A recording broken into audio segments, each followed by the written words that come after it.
Welcome to my channel. आज फिर हम कुछ एक ऐसा क्वेश्चन करने वाले हैं जो ऑब्जेक्टिव में आप ऑलरेडी अटेम्प्ट कर चुके हैं, मगर उसमें कई गलतियां हुए हैं। अच्छे से अच्छे बच्चे भी गलती करें और कॉमन सी बात है, जस्ट ABCD लेके कॉपी भी कर लेते हैं। मैं बताऊं, जबकि बहुत इजी क्वेश्चन है हमारे। बच्चों को डर कहाँ होता है, छोटे छोटे चीज़ें हमको नहीं मालूम होते हैं या उनको क्लासेस में प्रॉब्लम फेस होती है, कंसंट्रेशन फुल नहीं होता है। अब आप देखेंगे तो अब यहाँ पर समझ में आएगा कि आपको कितना इजी था क्वेश्चन। यहाँ पे देखिए गौर से, पहले क्वेश्चन को समझना है क्या है। Which of the following set builder form of A is equals to 1, 1/2, 1/3, 1/4, 1/5। यानी ये क्वेश्चन में दे दिया, थोड़े फ्रैक्शंस देते कि बच्चे भी कंफ्यूज होते, वो कुछ भी नहीं है। पहले देखो आप क्वेश्चन में क्या दिया, सेट ऑफ A 1, 1/2, 1/3, 1/4, 1/5। यानी ये बोल रहा हूं नहीं, ये जो सेट है, ये सेट में कौन सा यहाँ पर सेट बिल्डर है, इसको हम सेट बिल्डर कहते हैं। न्यूमेरिकल फॉर्म अगर होता है तो उसको हम बोलेंगे रोस्टर फॉर्म, मगर ये क्या होता है, सेट बिल्डर फॉर्म। तो ये सेट बिल्डर फॉर्म है। कौन सा सेट बिल्डर फॉर्म है, ये जो सेट है इसको रोस्टर फॉर्म बोलेंगे, क्योंकि ये रोस्टर फॉर्म है, ये सेट बिल्डर फॉर्म है। यही क्वेश्चन में आपको डिफरेंट बेसिक्स मिलने वाले हैं चैप्टर नंबर 2 सेट्स के, जो 10th क्लास की है, SSC पोर्शन। तो देखिए कितना आसान है। पहले तो ये क्वेश्चन आपको रोस्टर फॉर्म में दिया, देखिए बोल रहा they are asking in the set builder form, तो आपको मैच करना है विच वन इज बेटर, यानी which one is correct answer. तो इसको आसान करने के तरीका बताऊं। सबसे पहले हमको ये देखना है स्टार्टिंग कौन से नंबर से है, नेचुरल नंबर से है। तो यहाँ पर भी देखो small N belongs to capital N, ये तो हमको क्लियर कर दिया सब जगह, यहाँ भी है, यहाँ भी है, यहाँ भी है। पहले देख लेना कौन सी चीज हमको पॉसिबिलिटी है। यहाँ नेचुरल नंबर है, यहाँ पर small N belongs to whole number बोल रहा, तो मतलब ये ऑप्शन तो ऑब्वियसली नहीं होगा। होल नंबर तो हमको यहाँ यूज करना ही नहीं है, नेचुरल नंबर यूज करना है। चलिए यहाँ भी नेचुरल नंबर है और यहाँ पर दिया है belongs to Z, Z is nothing but integers, तो मतलब ये भी ऑप्शन नहीं हुआ। आसान तरीका देखिए, सबसे पहले हमको सॉल्यूशन को क्वेश्चन को देखते हुए सॉल्यूशन में मैच कर लेना है। तो यहाँ पे नेचुरल नंबर स्टार्टिंग में है, तो नेचुरल नंबर के हिसाब से हमारे को ऑप्शन कौन बचे, अभी ये एक ऑप्शन बचा, ये एक ऑप्शन बचा। इन दोनों में से लेके सॉल्व करने का तरीका देखिए। ये तो मैं बता दिया जो नहीं है, क्योंकि यहाँ पे जो W दिया, W is called whole number and Z is called integers, तो ये तो पॉसिबिलिटी है, ये तो नहीं होगा, क्योंकि इंटीजर्स भी हमको सॉल्व नहीं होगा।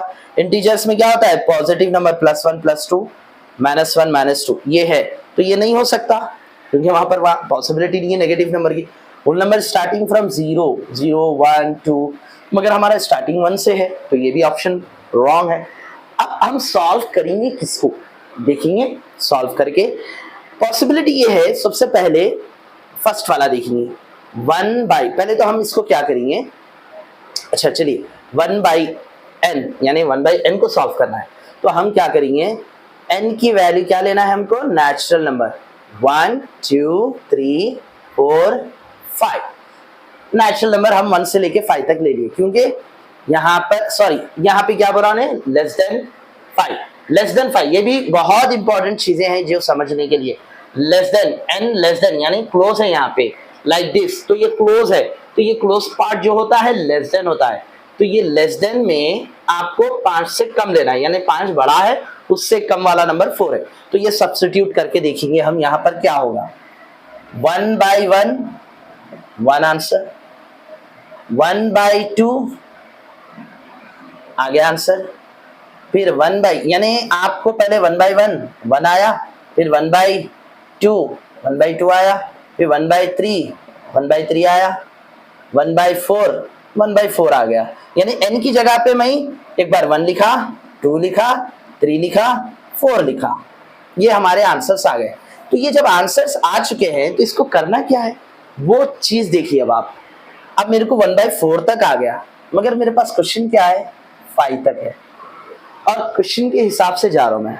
देखिए मेरे को 1/5 नहीं लिया मैं यहाँ, क्योंकि लेस देन बोला मैंने, खाली लेस देन मतलब एक नंबर कम, तो इसलिए ये आंसर यहाँ तक तो करेक्ट आ गया, यहाँ तक तो करेक्ट आ गया हमको, मगर 1/5 नहीं ला सके। वजह, the reason is n less than 5। ये बहुत इजी है, कुछ भी नहीं है। x is to x such that 1/n जो भी हम सॉल्व करेंगे small n belongs to capital N मतलब नंबर ऑफ द ऑब्जर्वेशन क्या लेना है, नेचुरल नंबर लेना है। स्मॉल n की जगह क्या लेना, नेचुरल नंबर लेना है 1। और यहाँ n लेस देन 5 मतलब 5 से कम वाले ऑब्जर्वेशन लेना आप नेचुरल नंबर में से। ये आपको समझाने का तरीका था इसमें। तो यहाँ पे आपको ये सॉल्व करना है। तो मतलब इसलिए हम अभी ये सॉल्व करें तो आंसर नहीं आया, तो इसको हम रफ कर दिए, यानी हमारा ऑप्शन फर्स्ट वाला भी रॉन्ग है। अब बचा कौन, ऑब्वियसली थर्ड वन सी। तो उसको सॉल्व करके देखेंगे पहले कैसा प्रूफ हुआ वो। तो 1/n तो एज इट इज जो भी, देखिए इसके अंदर भी 1/n है, तो 1/n लिखा मैं, n is nothing but number of the observation of natural number. तो अब देखिए small n belongs to capital N मतलब नेचुरल नंबर लेना है, नेचुरल नंबर ही इसके अंदर है। तो अब देखिए मैं क्या लूंगा, n की जगह पे क्या लूंगा, 1 2 3 4। चलो मैं यहां तक रोक दिया, बट एक कंडीशन क्या है इसके अंदर, गौर से देखेंगे तो हमारे पास ये मेन अंडरस्टैंडिंग कॉन्सेप्ट है। यहाँ के क्वेश्चन में लेस देन बोला था वो, मतलब 5 से कम वाले नंबर लेना, एक कम। n less than or equal to पढ़ते हम इसको, n less than or equal to का मतलब क्या होता है, यानी 5 भी ले सकते हैं आप, यानी 1 से लेके 5 तक, यानी जो बड़ा नंबर है वो भी ले सकते हैं, क्योंकि r इक्वल टू आ गया। जब कभी भी इस तरीके का कॉन्सेप्ट आता है, पहले तो ये अगर रहा तो एक कम लेना है, अगर ये भी आ गया तो इसके बराबर लेना है, यानी अप टू, लेस देन एक नंबर कम। अप टू मीन्स वो भी नंबर काउंटिंग किया जाता है, तो इसलिए हम इसको यहाँ पर 5 लिखे। इतना ही फर्क है फर्स्ट में और थर्ड में। देखो मगर लिटिल बिट थोड़े से डिफरेंसेस में भी आंसर रॉन्ग होता, ऑब्जेक्टिव का मतलब ही है। चलिए अब आप सब्स्टिट्यूट करिए, क्या होगा, पहले 1/1 1 आ गया, 1/2 1/2 हो गया। देखो आज आते जा रहा, सो देखिए आंसर 1/2 आ गया, फिर 1/3 1/3 है, फिर 1/4 1/5। ये हमको पूरा एग्जैक्ट मैच हुआ, जो है ऑप्शन नंबर सी। तो इतना ये देखो, बच्चों को एग्जामिनेशन में देखते कि अरे सर ये क्या क्या है हमको नहीं पता, कुछ भी नहीं है। That is concept of set builder.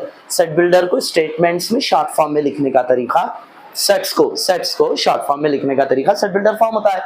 और इसी को जो सेपरेटली कॉमास और न्यूमेरिकल फॉर्म में या अल्फाबेटिकल कॉमास देकर अलग अलग अलहदा बताए, उसको बोलते हैं रोस्टर फॉर्म। ये हो गया सेट बिल्डर फॉर्म। तो इस तरीके से सॉल्व करिए, डरने का नहीं है ना परेशान होने का है। क्वेश्चन को 1 से 2 टाइम्स अच्छे से देखना है, उस पर फोकस करना है, अंडरस्टैंडिंग होना है, स्टेप बाय स्टेप बेसिक्स के हिसाब से थोड़ा सा प्रैक्टिस कर लिए तो डेफिनेटली आने वाला फाइनल एग्जाम में भी ऑब्जेक्टिव आप अच्छे से अटेम्प्ट कर सकते हैं।